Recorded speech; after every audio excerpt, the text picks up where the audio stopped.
Hello and welcome to the I Am Woman project, where every week we have deep, thought-provoking and interesting conversations with thought leaders, change instigators, rule breakers and creative minds who think differently, sparking creativity and inspiration. Our special guests on our show cover a variety of topics just for you, and they share their personal stories to inspire, motivate and empower you, our listener. The I Am Woman podcast is produced for your enjoyment, and show notes are found at www.catherineplano.com. Come back often and feel free to add the podcast to your favourite RSS feed or iTunes. All links are in the show notes. Now let's get into the show.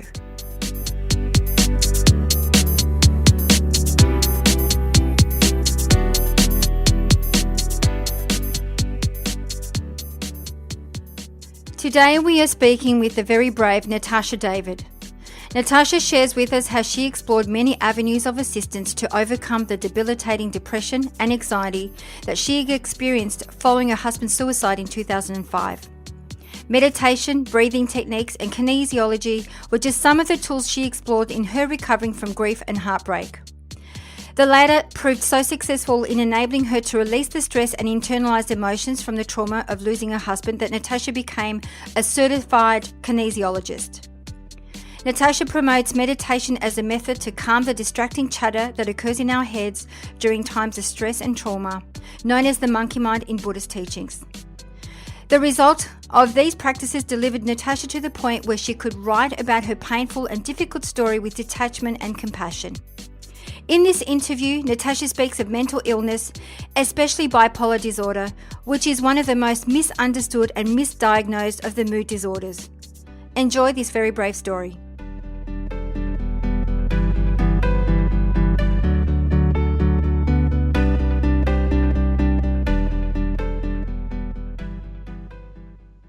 Welcome to the show, and Natasha David. How are you?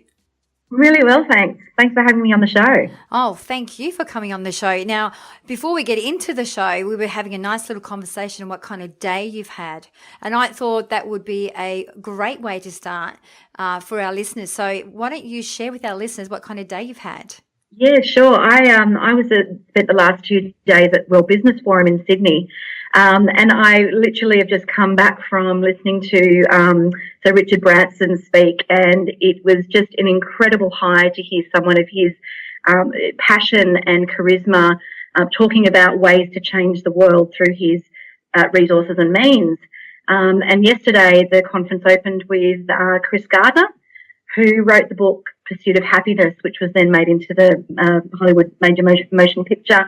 And I was just saying that meeting or not meeting, seeing these people in action and live is so inspiring. It's you come away from it really with a sense of, you know, I can change the world, even if it's just my corner of the world. So I've had a very inspiring day.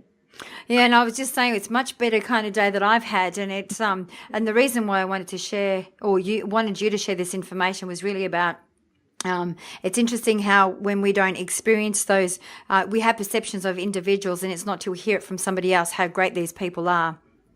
Certainly is, and it also inspires you to greatness. I think that's just a wonderful feeling to be in a crowd, all feeling very inspired to going away and, you know, doing something real.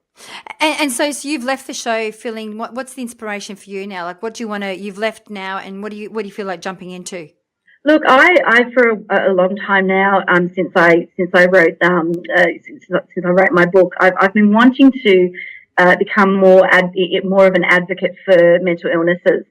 So I was thinking there, sitting there in my little seat and thinking, wow, these people are really making a difference in their, you know, if it's space travel or if it's fusion to solve the world energy crisis. In my way, I really want to, speak and talk to people and eliminate the stigma around mental illness, in particular, carers of mental illnesses. So, yeah, that's what really I came away from thinking up all of these things of what can I do next. So, Natasha, why don't you explain a little bit about your book, Marrying Bipolar, just so that our listeners get a bit of an understanding of what you've done and what you are doing? Sure. So I wrote this book 4 years ago now, and it really was for me a way of cataloguing and understanding what I had gone through as a carer of someone with a mental illness. So I was married to a man with, we think it was undiagnosed bipolar disorder, which is a very, very misunderstood and misdiagnosed disorder of the mental illnesses. Jack Heath, who's the CEO of Sane Australia, they have some statistics on the length of time it takes the average person to be diagnosed with, get a diagnosis of bipolar. So I was married to my husband for 5.5 years. I was with him in total for 9 years. We were struggling as a couple. We were struggling with the normal marital issues, but we were struggling with something much deeper than that. And it was, his attempted suicide when we were first very early on dating. His, increasing apparent presentation of signs and symptoms of a mental health issue. And the biggest thing of all was that I needed to process was that we were both in deep denial about those things. And that, unfortunately, I believe led to the marriage breakup, and subsequently he took his own life. So I spent, the last 10 years, it was 10 years ago last winter actually that happened, really processing and coming to terms with my own response to that. When I say normal grieving patterns, when you grieve someone that is suicided, it is actually a very, very different process to grieving a loved one that's passed away from old age or from a sickness that everyone understands is a fatal illness. So really writing the book for me was the final kind of pin in, yes, I'm going to process and understand what I went through. Wow, and what a journey to do, to actually going through writing a book really helps you, I think, see things from a different perspective, doesn't it? When you actually write it out and you can actually read it back to yourself, it really changes the dynamics, doesn't it? It really does. And it's that, I used to talk about this a lot with my friends, my family, obviously. I didn't talk a lot about it outside of my inner sanctum. And even, as I say, now, even though I talked about it with my family and friends, I didn't really let them into how bad it actually got.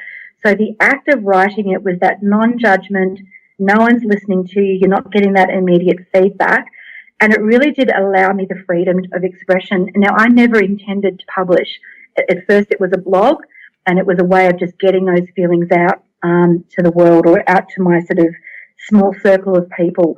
And it took another 3 years, actually, for me to fight my inner stigma about the themes of my book, to say, yeah, this is, I want to put this out into the world.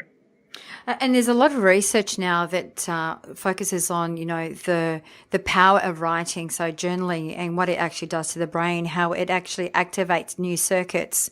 And journaling is quite healing in itself, and it can actually transform the brain. So if you look at neuroplasticity and you're looking at what you've currently gone through, or even 10 years ago, but to bring you to that decision of, turning it into a book, it would have been a very healing journey for yourself. And obviously this is where you are today. So what else do you do? So you've written this book. Do you go out there and talk to people about it? Because we were talking about it before, that it's one of those things that not many people talk about. Yeah, it's one of the last great taboos, really. I mean, we've seen an incredible outpouring of public acknowledgement and of basic, public awareness of mental illnesses. We're getting to there in terms of suicide. And we've got some very high profile speakers that really advocate for turning the suicide statistics around in Australia. But really, people weren't talking about this at all 10 years ago. And the last taboo that I'm hoping, that I've definitely got a voice to bring to the party is the fact that, carers of those with mental illnesses aren't allowed, or feel like they can't say, it sucks. It sucks to have to go through it, and it's tiring. It's actually exhausting, and particularly when you're trying to deny that there's a problem in the first place. it's ultimately just incapable of dealing with it. Yeah, because I mean, it's not just the actual individual going through it; it's those people that love the individual around them. So it's like yourself, the partner, or the families, and they too go through their own journey and their own emotions through the whole process, or going through that, the mental illness, whatever that is, and especially when you don't really know, it's that would have been frightening, not actually labeling it as something or knowing what it is, but actually still going through that, like what's going on. That's right. I think that the term is more about the denial than not knowing what's going on. I mean, underneath it all, I think I had a realization that things were spiraling and this is not normal. But you tend to normalize it to become like you've got this. I certainly had an intense desire to be normal. I know my husband was desperate to present a facade of normality. And then when you look at it all, you think, well, what is normal anyway? Like it really shouldn't be a judgment from yourself or society to present this kind of, life that has no issues, no ups and downs. And the more I speak to people about this, what do you do? And I say, I've written a book. The next question is invariably, well, what's it about? And I used to feel really protective of saying what the themes of my book were.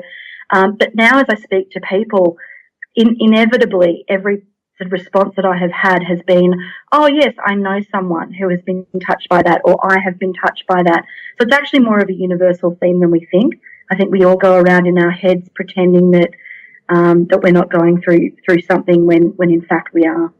Yeah, absolutely. And you do hear a lot, it's a lot more spoken about today than what it was, say 10 years ago. Absolutely. So Natasha, what drives you? What drives you today? I have always been really driven by self-improvement, the need to be better than I was yesterday. And it used to be, I would say the flip side of that would be perfectionism, which was actually quite destructive for me in younger years. The need to be perfect, the need to never make a mistake. And that after going through a lot of therapy and a lot of self-discovery, and probably, one of the reasons why I had to learn what I did in my marriage is you can pursue greatness and you can pursue self-awareness, but it really is about bringing humility to it and bringing integrity. Think in terms of what you think about yourself and what you say about yourself and others as well. So I guess it's sort of self-learning and integrity really drives me today.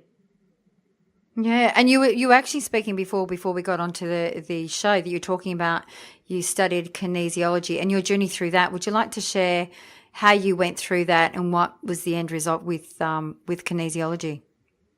Yeah, so I didn't know where to go for help at first. The first port of call, obviously, when you're feeling like you are, and I went through, being suicidal myself, was when I got to rock bottom, the first port of call was a psychologist. And I found that talking about it was okay, but I needed more. And the psychologist mentioned maybe I should go to meditation. So I did meditation classes, and through that I found out about kinesiology. And it kind of was one of these next step things that I went through. I was absolutely 100% going to find out, the next thing that could help me. And kinesiology really was that step for me. And I just really fell into step with this connection between mind, body, spirit, and I was very spiritually lost as well at this time. So something that brought all of those three things together for me was mind-blowing. And being able to tell through the power of muscle testing what my body was needing or what it healing it desired, it really put the control back into my hands rather than going to a doctor or a psychologist and asking them what is wrong with me. So I think that the combination of it being self-directed as well as very holistic was very appealing. And I actually went on and became certified as a kinesiologist myself and set up a business, and I was, had patients and I was helping them get through, some very, tough times as well. But what I ultimately realised was that for me, kinesiology was a way to unlocking my self-awareness in a much more deep way rather than it being my my calling in life. I love kinesiology. I go often. I have done for over 10 years. I just love it because it's amazing how you may think you're okay, but it's not till they do their muscle testing, and they're obviously communicating with your body and your unconscious part of your mind, where that's where the truth comes out. And I just love it. So how do you actually muscle test yourself? Because I know when I get it done, I don't know how I could do that myself. Yeah, it's one of those tricky things. I didn't trust myself for a very long time to do it on myself.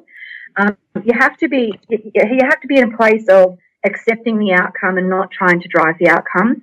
And really, it's about getting into balance with yourself. So you can do it a few ways. You can either use your entire body as almost like a pendulum swing. Yep. And I've gotten people to, you need to have what's called a I can't remember the word, but it's when you have a question that you know the answer to get the what is my true response, what is my false response. Mm-hmm. And then once you've worked that out, you can use your body. You're standing sort of grounded with your hips, your feet hip width apart, and just kind of ask yourself, okay, what is it that I'm feeling at the moment, or if there's a problem that you want to overcome, or if there's a goal that you're trying to meet that you just can't seem to meet there, and just basically allow yourself to rock either forwards or back. And for me, the tool I use is an emotion chart. So I will look at the different emotions that maybe, getting in the way of me reaching a goal, and I'll identify those emotions using that muscle testing. Some people use their finger. So if you put your forefinger and your thumb together and then try to break that connection with your other hand, that's another way. But look, if I would definitely advise people, if they're interested in this, to go and get a session with a kinesiologist. And it's not for everybody, obviously, but it is quite powerful, and it is. No, absolutely. I find it very powerful. So, Natasha, with the benefits of hindsight, what would you have done differently in your life or career? I'm a really strong believer in things happening for a reason. I know you should never say that to people that are going through difficult times, and I certainly wouldn't have liked to have heard it. But honestly, if I look back on it, I think I did need to learn lessons, and I think a lot of my own headstrong nature and my own inability to open up to the possibility of there being more wrong in my marriage than there was, was a contributing factor. That I would definitely have been a lot kinder on myself. I used to be very, very judgmental of myself, very hard. I was very goal oriented, and if I didn't meet a goal, then I'd be, quite driven to get there, and that can put blinkers on you as well as in a couple. And I was always very afraid of being vulnerable. And I never really asked for help until I got to my absolute lowest ebb. And I think to get to your lowest ebb, and that's the first time you ask for help, any kind of rejection, it really, really, really gets you. So I think I probably would have asked for help a lot earlier. Yeah. And I'm right there with you. I'm also a believer of everything happens for a reason. And, I think it's if you look at it, what's the learning and what's the learning out of every situation.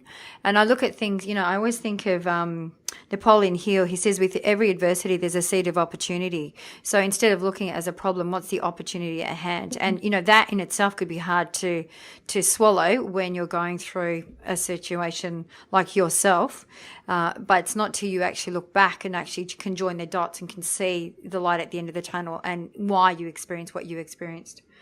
And I think that there's also a lot of strength in vulnerability. I think it's about standing in your truth and actually saying, you know what, I actually do need some help, and it's okay. It's quite empowering when you're actually standing in your truth. It absolutely is, and it's something that I certainly repeat over and over again, is that it is a sign of strength to show vulnerability. And I think there's a lot of sections of society that are conditioned culturally, be it by gender, be it by culture, background, religion, are conditioned not to show vulnerability. And I think that is really ultimately very damaging. And I think we need to really speak out about it being strong to say, I need help. Yeah, it's interesting. I was working with some groups, and and it's interesting just to hear, even talking about vulnerability, how they look upon the word vulnerability as a sign of weakness. Oh, I'm not going to show my vulnerability. I'm not going to talk about my anxiety. I'm not going to speak about what I'm truly feeling in case. It comes out in case they talk about it to other people, and then these other people are going to view me in a certain way, and I don't want that to happen. And it's really interesting because, and I was one of those myself. I myself held back for many years. I suffered anxiety for quite some time, and it wasn't until I actually came out, I actually felt free, and it opened up doors of, and like we talked about this before the show. It's interesting when you actually open up the floodgate, opens up conversations, and it makes other people have empathy, and not so much empathy, but it's like they open up and say, hey, I've been through that myself, or I'm currently going through it, and how did you go through it, and what did you do? So it's quite empowering being vulnerable.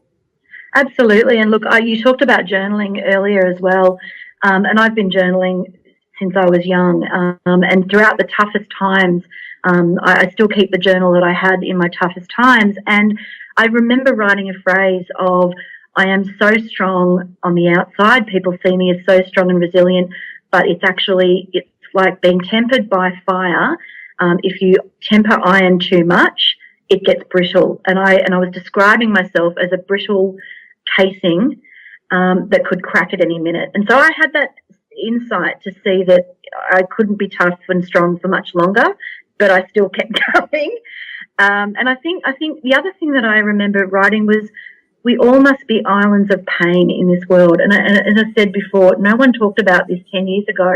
And so I had this strong sense of, there are other people out there that are going through this as well. But I couldn't connect to them. The internet and Facebook weren't around, not the internet, but, if social tools like Facebook weren't around, you couldn't find those niche groups of people that went through these specific things. And so you did feel like you were an island going through this all by yourself. I think people have incredible resources these days to find people that are going through, anything similar to themselves, which is it's a much better place, I think, to be. Oh, it's a new world, isn't it, when you think about it? And you're right, when we're talking about journaling with, as I was explaining, there's research now with journaling, how it helps change the dynamics of a situation. It helps you see in a different like when you're writing down stuff, and when you're writing down stuff, it doesn't have to be anything specific. You just got to get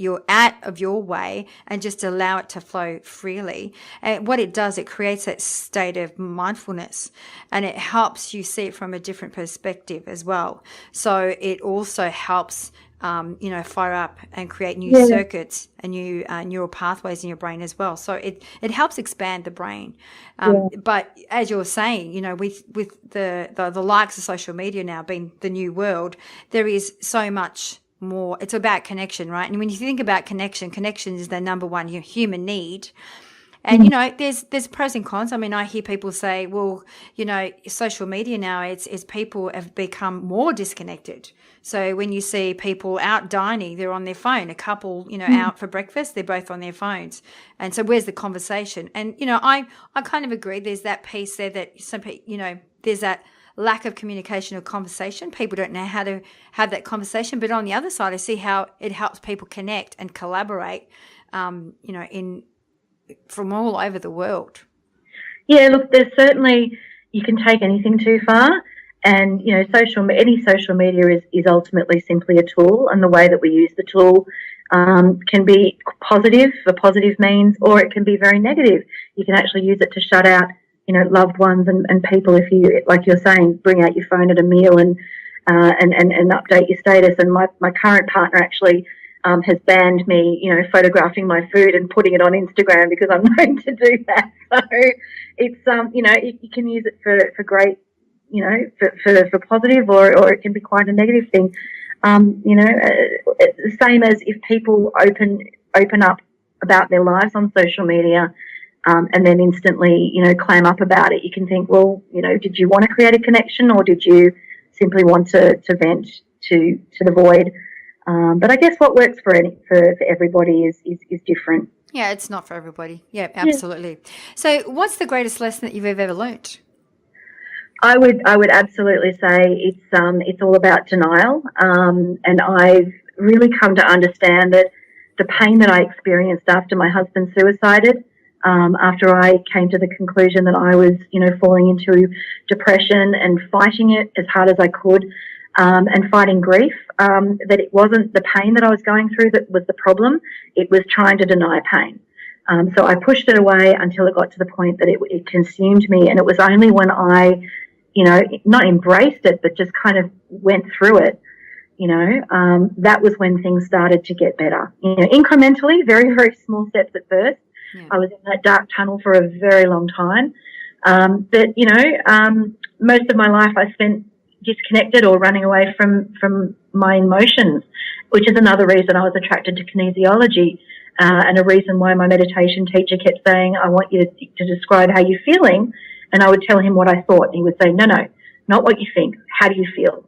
And I could sometimes, not describe it. So it was really coming to the point where, okay, I need to embrace and accept all of the emotions, even the bad ones.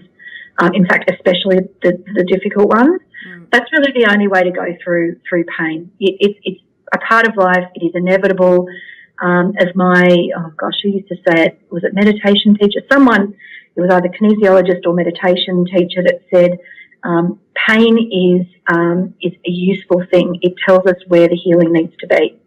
Oh, absolutely. And I'm listening to you, and I was, whether it's an emotion, anxiety, pain, depression, whatever you would like to call it, we're labeling it. And, when they come up for a reason. And if we deny them or we ignore them or repress them, they come back with a vengeance. And the only way to really deal with it is to embrace it and to own it. And I think that's when you can then have control over it.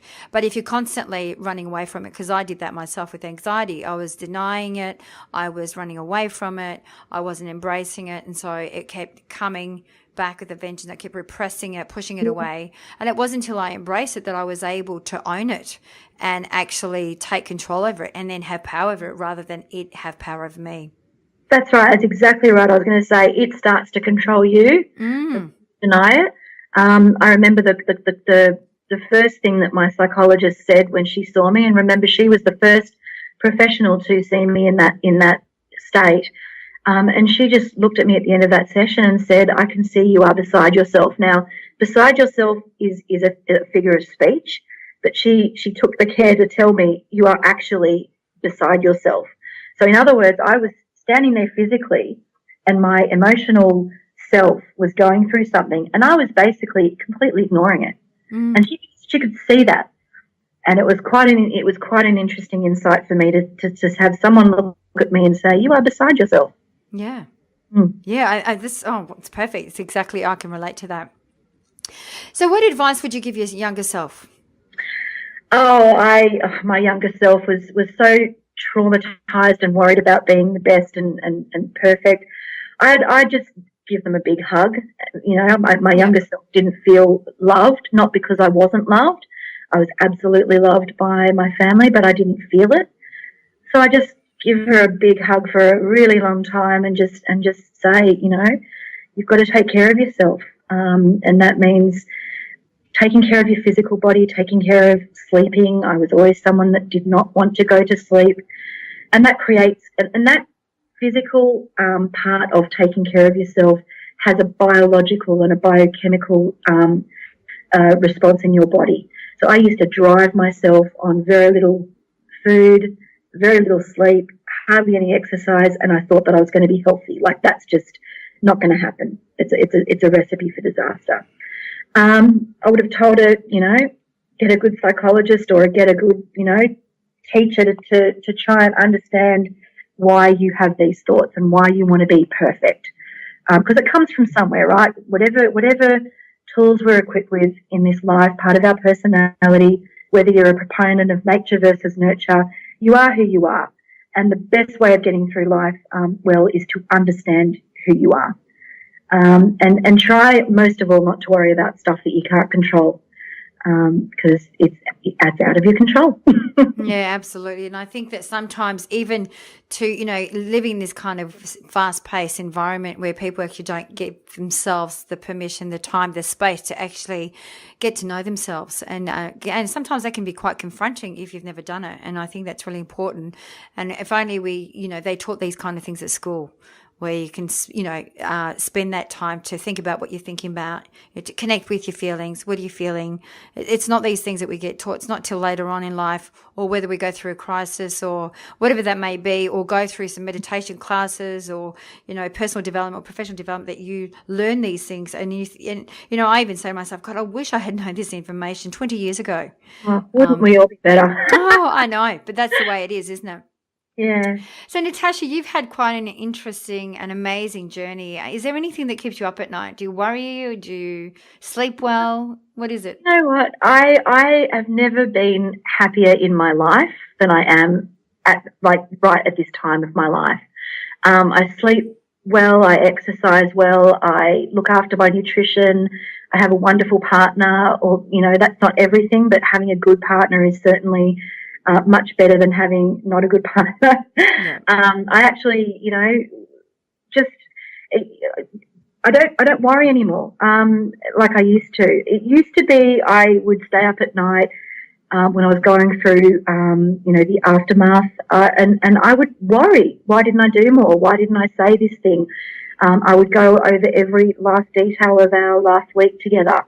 Analysing everything I said, and could I have said something differently, or done something differently to save my husband? But ultimately, and I hate to say this, he was, not a well person, and I don't think he had the capacity to have the self insight to get better. I think he was always on that path. So I've released a lot of that stress and worry that I used to have, that I could have controlled the outcome somehow. Yeah, and sorry. I was going to say the other thing too is it's taken many years, but I've come to accept that I did the best that I could with what I had at the time. And I think that's what everyone needs to, if anyone's a little bit hard on themselves or think that they could be better and, it's their fault, and that little voice in the back of your head says, you're not good enough or you're not worthy, just remember, you do the best that you can with the tools and the resources that you have at the time, and forgive yourself for not getting it right.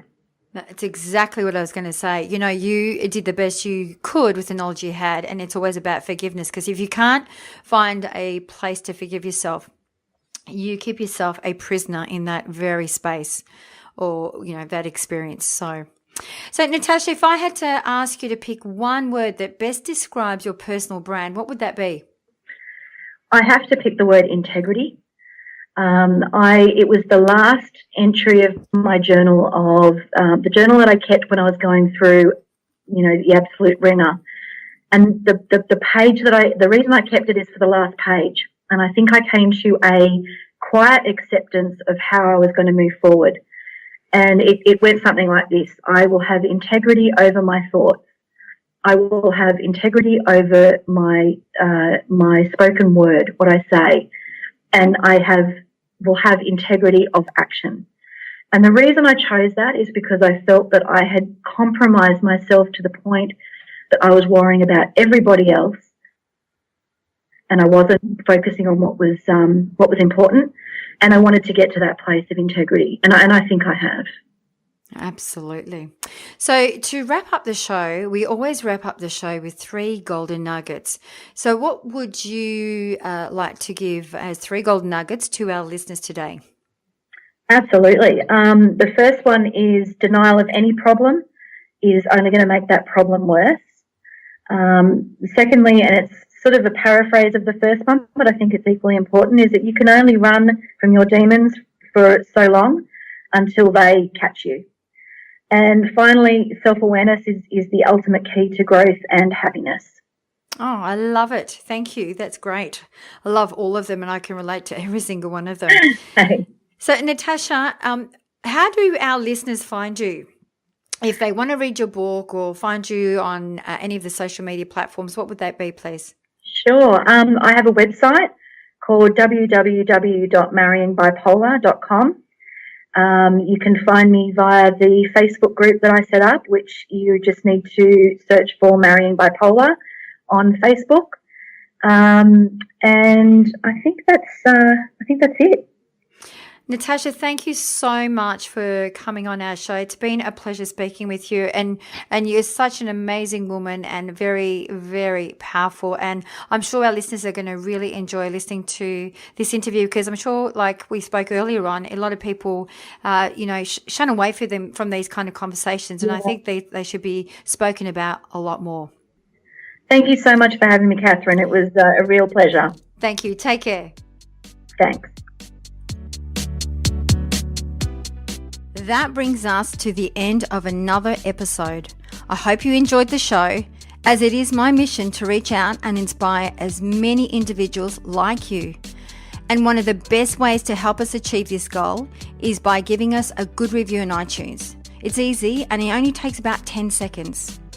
If you have any questions or special guests that you would like to hear from, please send us an email to support@catherineplano.com.au and we will get right back to you. You can also follow us on Instagram, Twitter or Facebook @Catherine Plano.